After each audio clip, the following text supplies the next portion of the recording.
Wow. Thank you. I originally was going to talk about partnering, and as I put this together, I actually changed it to bootstrapping. So I don't know if you had mentioned before that I was going to talk about partnering. There's a sub-theme here on partnering, as you'll see. The only other thing I should mention up front is that this might go a little long, so what I would ask is if you guys could give me about a 15-minute warning so I could stop and let questions be asked. As Laura said, the topic of my discussion today is about bootstrapping your business. And in the current economy that we're living in, it's a pretty viable option for companies or for people that are looking to start their own businesses. A few years ago, it was pretty straightforward to write a business plan and to go out to the investment community and either get angel funding or to raise venture capital. And a lot of that money is gone, dried up. It's not coming back very quickly. So what I'm going to talk about today is an alternative form of financing, one that I personally have done, and I'm going to actually go through my story. This is the abridged version, if you can believe it, but it might be a little detailed. Quick background on me, from Chicago. I had the blessing of always wanting to be an engineer. Grew up with an aptitude towards that. Went to Colorado State University, got a BS in electrical engineering. My affiliation with the university is through marriage. I married a U-of-I grad. We have 4 kids now, a dog, happily settled in. I'm approaching the middle years, but I'm going to go back pretty far in time to when I was young, just about to your, I think, people's age, and talk about how I started my first business. One other thing to mention is that I have been an angel investor probably for about 3 years now. I invested in probably 6 or 7 companies. One of them is from the Champaign area. I'm a 4th-generation entrepreneur. My great-grandfather and both my grandfathers and my father all had their own businesses. So I'm living a legacy. I was brought up with a lot of entrepreneurial exposure. I watched my father work very, very hard. And one of the things that I learned from him that was very important was you don't have to be any smarter than the next guy. You just have to work a little bit harder. Saw some smiles when you saw this slide come up and it says grew up as the SOB. It doesn't mean what you think. It means son of the boss. My father, as I said, had his own business, and what I was to all of his employees was the boss's son, or the SOB. But it was a great experience because I had firsthand, experience of watching him and seeing the hardships and also the victories that he had as an entrepreneur. Briefly, I also was very interested in microprocessors. That was my focus in school. Did an internship, and I wound up graduating and starting with Hewlett-Packard out in Loveland, Colorado. Great place to work. It was a great experience for me. How do I get rid of this thing? Great place to work, great experience. It was very useful for me for my future because I understood how big companies think and operate. But it was not for a financially motivated individual. At least it wasn't for me. And one of my career goals was to make a lot of money. I was very financially motivated. So I didn't last there very long. I came back to Chicago, and I went to work for my father directly in his business. And it was a great opportunity. I learned a lot about taking chances. At the time I came back, it was very tight. Business was very tough. He struggled a lot. But one of the things that he did that I learned was he invested in research and development. He had all kinds of things going on to create some proprietary technologies. He had funding from some strategic partners. He got funding from the government with some government grants. And ultimately, it worked out because he created some products that actually got very hot, and the business started to grow, and it started to scale and become very successful. And unfortunately for me, I didn't understand that. I had just gotten there, and it actually was 5 years. I was there for 5 years, but it was a tough transition for me to go from a very difficult time to a very good time. And we made a decision together that I would leave and go out and find another opportunity and gain some experience outside.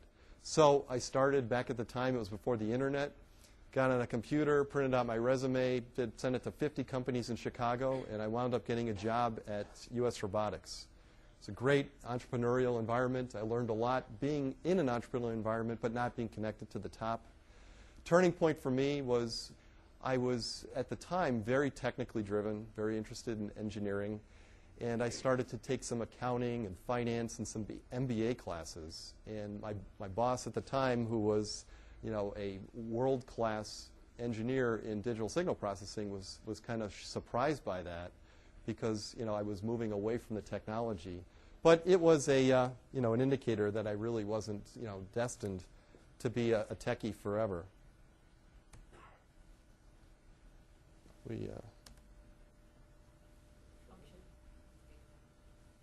Function page down. Sorry, guys. Looks like it's going. So I left, struck out on my own. I started a company. It was a very... It's this one, function and page down. Okay, I'm going to go back up. Yeah, page up. Struck out on my own, very impetuous decision.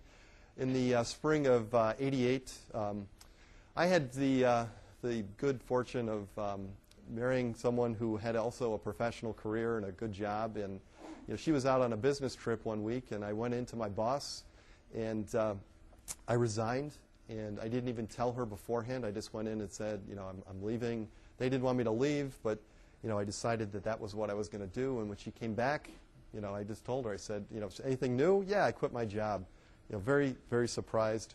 But one of the things that was important was that it motivated me, because she had a good job, and I'm financially motivated. I wanted to do better than she was doing. So it made me, work very hard to get back on my feet and be successful as an entrepreneur. Started off to be building a better modem. It was not the right thing to do. I learned very quickly that there was more to being in business for yourself than being an engineer. So what I did was I went out to learn how to sell. My father had advised me at the time that the best thing I could do would be to go out and learn how to sell. I had taken finance accounting. I had an engineering background, but I'd never had the experience of going out and trying to take somebody's money in return for a product or service. So I guess a point here that's important is, from a bootstrapping point of view, the next step that I took didn't require a lot of capital. It actually required nothing. It required myself, a business card, and a phone number. And I used my home, and business card was cheap, and I started to sell other people's products. I focused in the area of telecommunications, an area that I had experience in. I actually invested $1,800 and bought myself a personal computer and a printer, and that was about the extent of what I needed. And very quickly, I had the opportunity to go out and sell. And I remember the first deal I got. I sold a $100,000 system to Wisconsin Bell. And what happened to me was interesting. I sold it within a month or so. And about a month later, I got a commission check for about $15,000. And that, to me, was a very exciting experience, because as an engineer back in the 80s, I was making about $40,000. And that was it. I mean, you get a bonus, but it wasn't leveraged. And in this case, here I was, a month of doing this, and I quickly, got a pop for $15,000.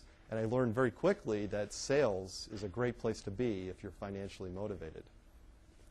Briefly, low cost in this business, being a manufacturer's rep, but it has very limited upside, and you're the lowest form of life in the food chain.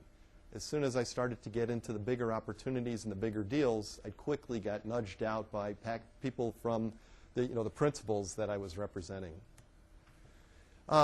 One of the things about the telco repping business, though, was that the telecommunications industry at the time, which was in the, I guess it was in the late 80s, was very slow moving.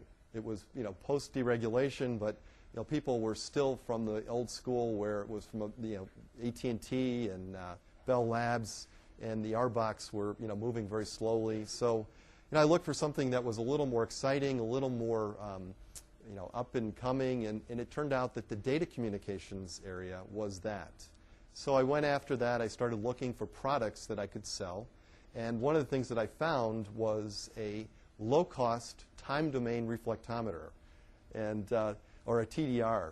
It was called a cable scanner, was the trade name for it. And what I found there was that I could take it on as a distributor. So I went from a rep where I didn't have to buy anything, no cost of inventory, anything like that, to now I could buy the product, which meant that I had to take some of the money that I had made previously as a rep, buy the inventory, and then resell it. But instead of making a 15% commission, I was now dealing with 40, 50% margins.